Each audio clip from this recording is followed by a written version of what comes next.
மாண்புமிகு உறுப்பினர் எஸ் காமராஜ் அவர்கள்.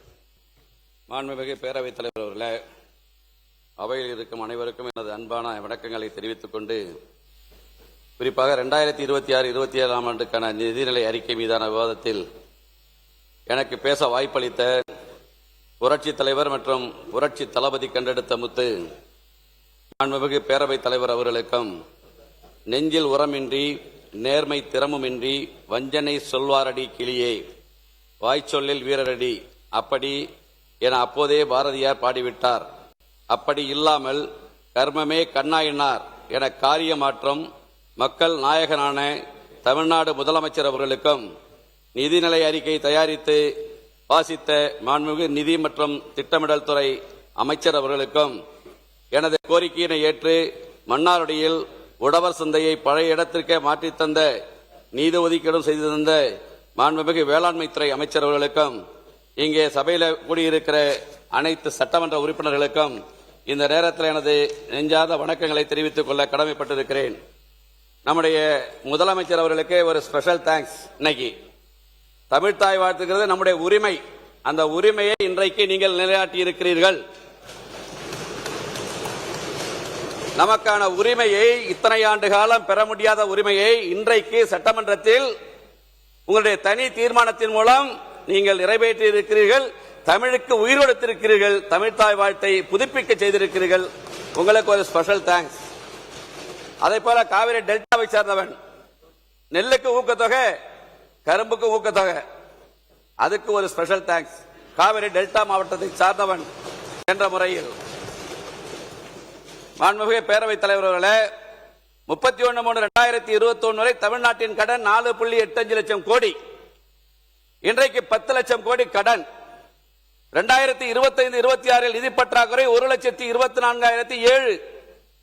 2026-27 1,21,819.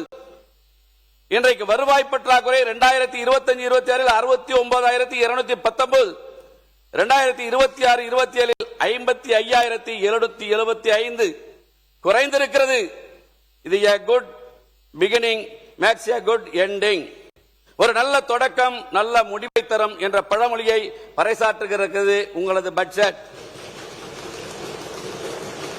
இந்த நிலையில் 2036 ஆண்டுக்குள் $1.5 டிரில்லியன் பொருளாதாரம் என்னும் அரசின் தொலைநோக்கு திட்டம் உள்ளபடியே மகிழ்ச்சி அளிக்கிறது. செலவுகளை கட்டுப்படுத்துதல், வருவாயை பெருக்குதல் என பல முனை தாக்குதல்களை நீங்கள் தொடுத்திருக்கிறீர்கள்.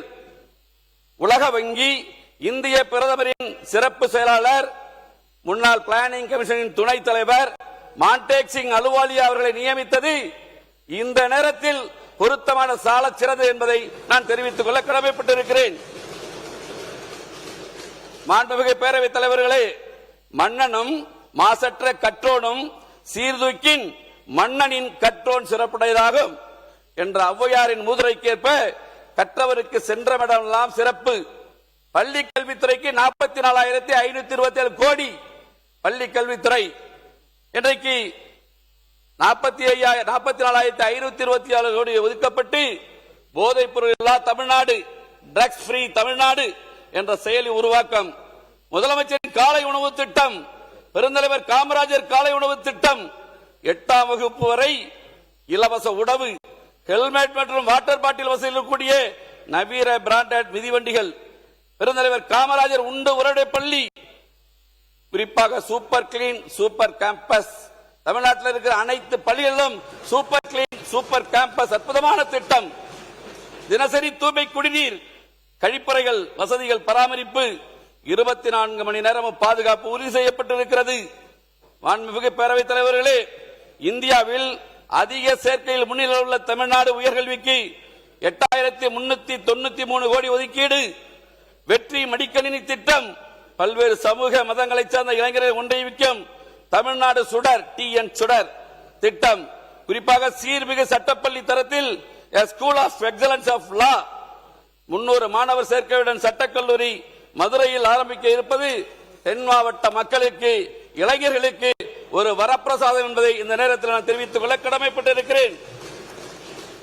மாண்புமிகு பேரவைத் தலைவர்களே, இளைஞர் நலன் மற்றும் விளையாட்டுத்துறைக்கு 1051 கோடி, அதே போல மாண்புமிகு பேரவைத் தலைவர்களே, பெண்களுக்கு கருவுற்ற பெண்கள் மகப்பேறு நெருங்கும் வேலை மையங்களிலே தங்கி கட்டணம் இல்லாமல் உணவு, மருத்துவ உதவிகள், தொடர் மருத்துவ கண்காணிப்பு உள்ளிட்ட சேவை வழங்கும் பல்வேறு திட்டம், தாய் கேர் திட்டம், தொலைதூர மற்றும் கிராமப்புறங்களில் வாழும் மக்களுக்காக புற்றுநோய் பராமரிப்பு சிறப்பு மருத்துவ வழங்க மையம் கிளை ஹப் அண்ட் ஸ்போக் மருத்துவமனை அமைக்க உள்ளது.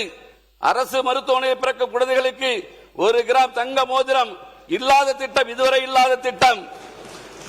தாய் மாமன் தங்க மோதிரம் திட்டம், 1000 நடமாடும் முதியோர் சிகிச்சை மையங்கள், தடையில்லா மருந்து விநியோகத்தை உறுதி செய்ய 100 கோடி ஒதுக்கீடு, மருத்துவ நல்வாழ்வுத்துறைக்கு 23,357 கோடி ஒதுக்கீடு, குறைவற்ற செல்வமாக்க உறுதி செய்யப்பட்டுள்ளது.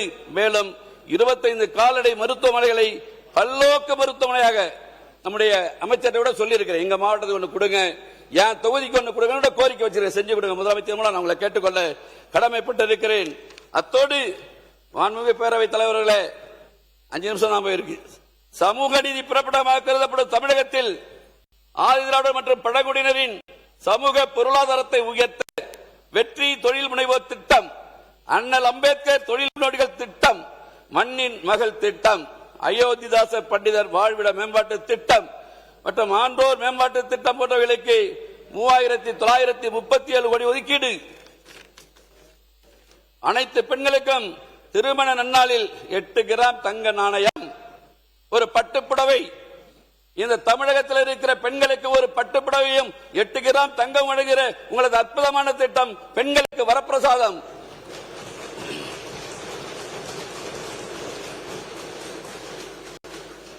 மாண்புமிகு பேரவைத் தலைவர் அவர்களே, அரசு பொறுப்பேற்றவுடன் 14,790 நபர்களுக்கு வேலை வாய்ப்புகளை உருவாக்குதல், 33,062 கோடி ரூபாய் மதிப்பிலான 7 புரிந்துணர்வு ஒப்பந்தங்கள் கையொப்பமாகி உள்ளது. செயற்கை நுண்ணறிவு தொழில்நுட்பத்துடன் விளங்கும் வழிகாட்டி 3 என்றும் தொலைநோக்கு புதிய சேவை திட்டம். மாண்புமிகு பேரவைத் தலைவர்களே, பல்வேறு மாவட்டங்களை விண்வெளி தொழில் முதலீட்டு மண்டலமாக அறிவித்து இந்தியாவின் முதல் செயற்கை நுண்ணறிவு மற்றும் புத்தாக்க நகரமாக அறிவகம் என்ற நகரம் உருவாக்க இருப்பது. எஃகு உற்பத்தியை ஊக்குவிப்பம், பசுமை எஃகு உற்பத்தி முன்முயற்சி, தொழில் முனைவோருக்கான தொழில்நுட்ப முயற்சி இன்னும் பல்வேறு திட்டங்கள்.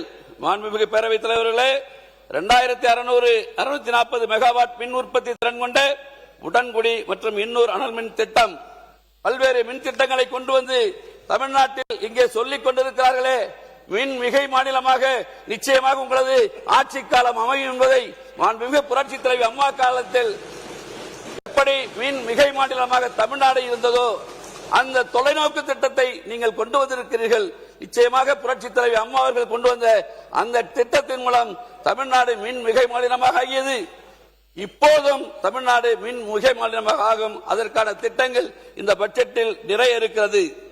மாண்புமிகு பேரவைத் தலைவர்களே, விவசாயிகளின் நலனுக்காக எங்களுடைய பகுதி டெல்டா பகுதி 144 கோடி ரூபாய் குறுவை தொகுப்பு, 75,000 ரூபாய் விவசாய கடன் தள்ளுபடி நீங்கள் அறிவித்திருக்கிறீர்கள், உள்ளபடியே வரவேற்கிறோம். ஆனால் எங்களது பகுதியில் இருக்கிற விவசாயிகள் நம்முடைய புதிய முதலமைச்சரிடம் சொல்லுங்கள், நம்முடைய பகுதியினுடைய வேதனையை சொல்லுங்கள் என்று சொல்லியிருக்கிறார்கள். இங்கே இருப்பவர்கள் உங்களுக்கு எதிராக வாக்களித்தவர்கள், நான் உங்களை ஆதரித்து வாக்களிக்கிறேன். நான் உங்களை கேட்டுக்கொள்கிறேன், சிறு குறு விவசாய கடன்களை தள்ளுபடி செய்யுங்கள். நீங்கள் இன்னும் எத்தனை ஆண்டு காலம் ஆனாலும் விவசாயிகளின் நெஞ்சங்களில் நீங்கள் குடியிருப்பீர்கள். கிட்டத்தட்ட 6,000 கோடி ரூபாய் தள்ளுபடி பண்ணிட்டீங்க. இன்னும் 8,000 கோடி ரூபாய் தான் இருக்கு. கிட்டத்தட்ட இந்த சிறு குறு விவசாயம் என்ன குறிக்கிடாதீங்க, மாண்புமிகு பேரவைத் தலைவர்களே, குறிக்கிடக்கூடாது. நான் பேசுவேன். சிறு குறு விவசாயிகளின் கடன்களை முழுமையும் தள்ளுபடி செய்யப்பட வேண்டும். ஏன்னா ஏன் டைம் போயிடும், எனக்கு 15 நிமிஷம் காலைல நீங்க கொடுத்துட்டீங்க. அதுக்காக நான் ஸ்பீடா படிக்கிறேன், இல்லன்னா எல்லா பக்கத்தையும் பரட்டிக்கிட்டே வந்துட்டு இருக்கேன். ஒவ்வொரு பரிதா படிக்கிறேன். குறிக்கிட காலைல நீங்க சொல்லிட்டீங்க பேரவைத் தலைவர்களே, வேகமா படிங்க, வேகமா படிங்க. 15 நிமிஷம் முடிச்சிட்டேன். சிறு குறு விவசாயிகள் பெற்ற கடன்களை முழுமையும் தள்ளுபடி செய்யணும் முதலமைச்சர்களே. எங்க எதுக்கு வேணாலும் கவர்ச்சி திட்டங்களுக்கு கடந்த காலங்களில் கடன் வாங்கியதை போல உண்மையான நல்ல திட்டங்களுக்கு விவசாயிகளுக்கு உதவுகிற இந்த திட்டத்திற்கு நீங்க எங்க வேணாலும் கடன் வாங்க. ஆனால் சிறு குறு விவசாயிகள், டெல்டா பகுதியில் இருக்கிற சிறு குறு விவசாயிகள் கடன்களை தயவு செய்து தள்ளுபடி செய்யுங்கள், எங்களது விவசாயிகளின் வாழ்வில் ஒளியேற்றுங்கள் என்று உங்களை நான் கேட்டுக்கொள்ள கடமைப்பட்டு இருக்கிறேன்.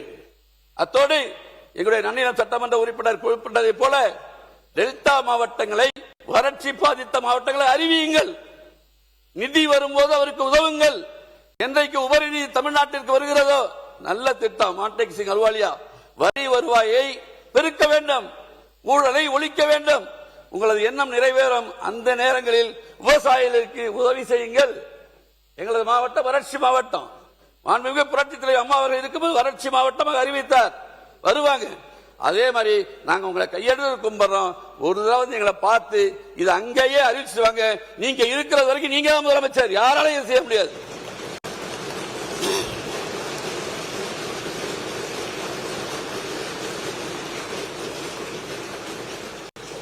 நிறைய இருக்கு, பேரத்தில் பாக்குறாங்க.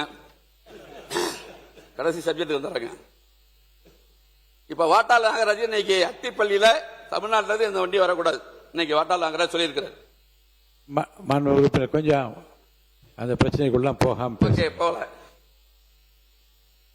5 தனி தீர்மானங்கள் இந்த சட்டமன்றத்தில் மேகதாது காவேரிக்காக நிறைவேற்றப்பட்டிருக்கிறது. திராவிட முன்னேற்ற கழக ஆட்சி காலத்தில் தனி தீர்மானம், அண்ணா திராவிட முன்னேற்ற கழக ஆட்சி காலத்தில் தனி தீர்மானம், இன்றைக்கு நம்முடைய முதலமைச்சர் அவர்கள் ஆட்சி காலத்தில் தனி தீர்மானம். சுப்ரீம் கோர்ட்டுக்கு போயாச்சு. நம்முடைய முதலமைச்சர் பெங்களூர் விஜயத்தை பத்தி நிறைய பேர் பல்வேறு கருத்துக்கள், ரொம்ப வெளிப்படையா தமிழ்நாட்டுக்கு ஒரு தலைவர் நான் ஏத்துக்கிற தமிழ்நாட்டு மக்களுக்காக என்று சொன்ன ஒரே தலைவர் மாண்புமிகு முதலமைச்சர். அப்ப அவருக்கு மட்டும் தலைகுனிவு, அங்க இருக்க நமக்கெல்லாம் தலைகுனிவு இல்லையா? ஒரு நாட்டினுடைய முதலமைச்சருக்கு தலைகுனிவு என்றால் 8.5 கோடி மக்களுக்கும் தலைகுனிவு, 234 சட்டமன்ற உறுப்பினர்களுக்கும் தலைகுனிவு, 40 பாராளுமன்ற உறுப்பினர்களுக்கும் தலைகுனிவு. நான் எண்ணுகிறேன் 5 தனி தீர்மானங்கள். என்ன ஆச்சு? அனைத்து கட்சி கூட்டம் நிறைய பேர் சொல்றாங்க என்ன ஆச்சு, அதனால என்ன ஆக போகுது? தனி தீர்மானம் போட்டாச்சு. ஃபர்ஸ்ட் பட்ஜெட் ஃபர்ஸ்ட் இதுல போட்டாச்சு. வேணாம் வேண்டாம் பேசி முடிச்சாரு, டைம் போயிடும். இந்த தனி தீர்மானத்தினால என்ன ஆச்சு? எங்க கிராமத்தில் என்ன சொல்லுவாங்க அப்படின்னா, ஆபரேஷன் சக்சஸ், பேஷண்ட் டைட். 5 தனி தீர்மானம் அனைத்து திராவிட முன்னேற்ற கழக ஆட்சியில், அண்ணா திராவிட முன்னேற்ற கழக ஆட்சியில் போட்ட தனி தீர்மானத்தில் ஒண்ணும் கிடையாது. நம்ம சட்ட போராட்டம் நடத்தணும், சுப்ரீம் கோர்ட்டுக்கு போகணும். இதுதான் இதுக்கு ஒரே தீர்வை தவிர பாராளுமன்ற உறுப்பினர்கள் அழைத்துக் கொண்டு பாரத பிரதமரை சந்திக்கணும். நம்முடைய முதலமைச்சர் கொடுத்த அழுத்தத்தின் காரணமாக ஒரு நாளைக்கு 3500 கனஅடி 15 நாளைக்கு கொடுக்கணும். 4 டிஎம்சி. கர்நாடகா அதை மதிக்குமா? கர்நாடகா மதிக்குமா சொல்லுங்க. எஸ் எம் கிருஷ்ணா முதலமைச்சராக இருந்தபோது மாண்புமிகு அம்மா சுப்ரீம் கோர்ட்டுக்கு போனாங்க. அன்னைக்கு தமிழ்நாட்டில் தண்ணி கிடையாது குடிக்கிறதுக்கு. சுப்ரீம் கோர்ட் ஒரு உத்தரவு போட்டுச்சு 6 டிஎம்சி கொடுங்கன்னு. கர்நாடகா ஏற்க இருந்துச்சு. இதுக்கு ஒரு தீர்வு வரணும்னு வச்சுங்களேன். இங்க காங்கிரஸ் கட்சிக்காரங்களும் இருக்காங்க, ஆனா பாஜகவும் இருக்கு. எப்படி தமிழ்நாட்டில் 60 ஆண்டுகளுக்கு பின்னால் ஒரு மிகப்பெரிய அரசியல் மாற்றம் அண்ணன் சி ஜோசப் விஜய் தலைமையில் வந்ததோ,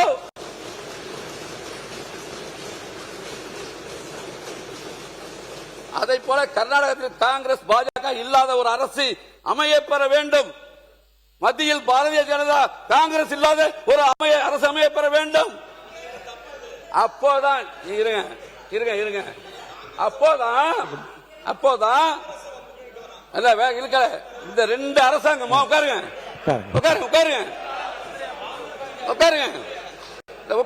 அமைச்சர் உட்காருங்க. இந்த 2 அரசாங்கமா உட்காருங்க, சொல்லி முடிச்சிடுறேன். நீங்க 5 பேர் எம்எல்ஏ உட்காருங்க. அம்மா மாண்புமிகு உறுப்பினர் உட்காருங்க, நான் சொல்லி முடிச்சிடுறேன்.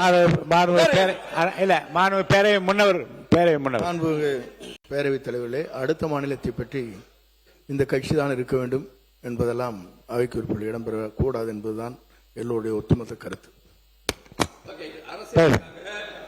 கர்நாடக அரசியலுக்காக அங்க இருக்கிற டிகே சிவகுமார் ஒரு சொட்டு தண்ணீர் கூட தமிழ்நாடு தர மாட்டாங்க. இப்ப மேகதாது கட்டணம்னு வச்சுங்க. இப்ப கபினிலிருந்து வரக்கூடிய எக்ஸஸ் வாட்டர் கடந்த ஒரு மாதமா நமக்கு 10,000, 15,000, 20,000, 30,000, நேற்றுக்கு 8,000 கனஅடி தண்ணீர் கபினிலிருந்து நமக்கு வருது மேட்டூருக்கு.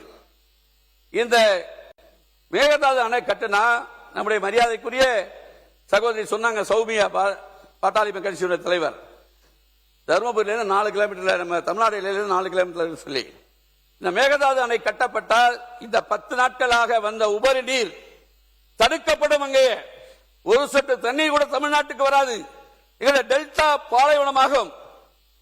ஒரு காலத்தில் இலங்கையிலிருந்து அகதியர் வந்ததை போல எங்களுடைய டெல்டா பகுதி விவசாய தொழிலாளர்கள் பாதிக்கப்படுவார்கள். வேதனையோடு சொல்கிறோம்.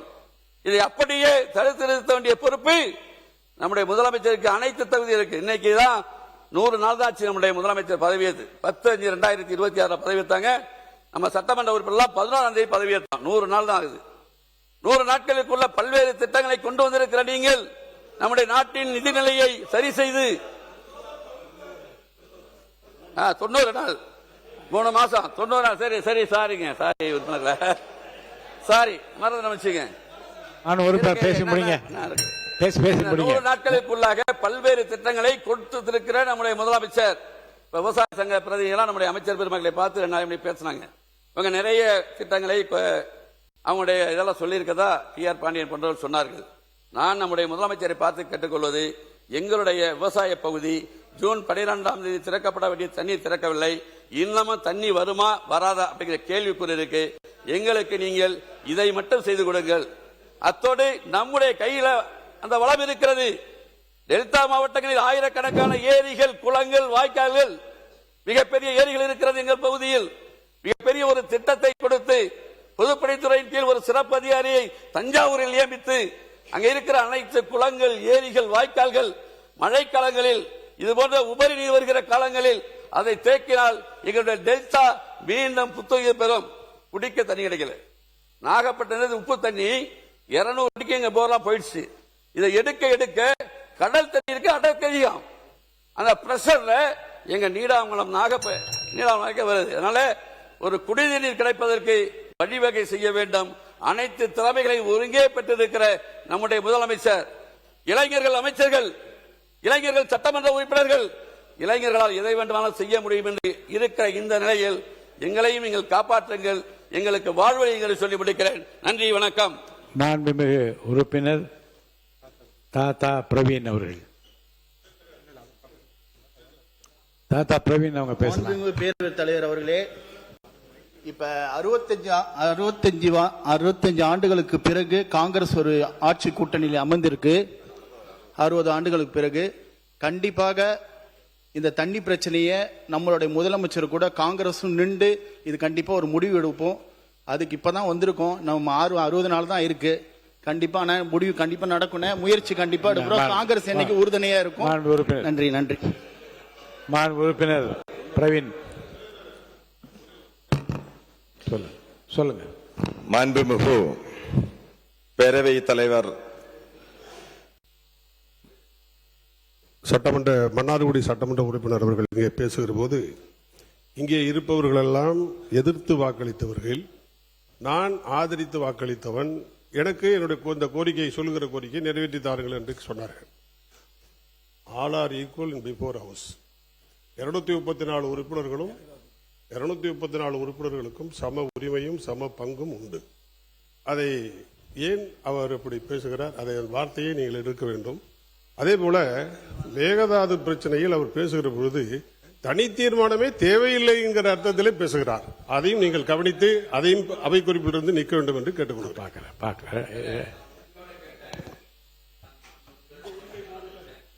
கேட்டேன். அது தவறுன்னு அண்ணன் நினைச்சா அது டெல்டா பகுதிக்கு அவர் ஏதோ துரோகம் பண்றாரு எனக்கு வருது. டெல்டா பகுதியை சரியா அவர் எடுத்துக்கல. நீங்க ஒரு கருத்தை சொன்னீங்க, நான் ஆய்வு பண்றேன். உட்காருங்க.